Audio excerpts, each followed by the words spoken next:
அடிக்கப்பட்ட உடனே மனிதர்கள் கல்லெறிந்து அவர்களை கொல்ல பார்க்கும் பொழுதுதான் அங்கே கர்த்தராகிய இயேசு கிறிஸ்து வருகிறார்.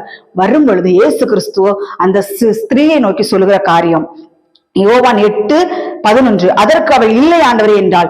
இயேசு அவளை நோக்கி, நான் உன்னை ஆக்கினைக்குள்ளாக தீர்க்கிறதில்லை, நீ போ, இனி பாவம் செய்யாதே என்றார். கர்த்தர் நீதி உள்ள தேவன். பார்த்துக்கங்க, இந்த நாட்கள் அநேகர் சொல்லுகிற வார்த்தை, கர்த்தர் தண்டிக்க மாட்டார், கர்த்தர் அன்பான தேவன், நம்மளெல்லாம் அவ்வளவு நேசிக்கிறார்.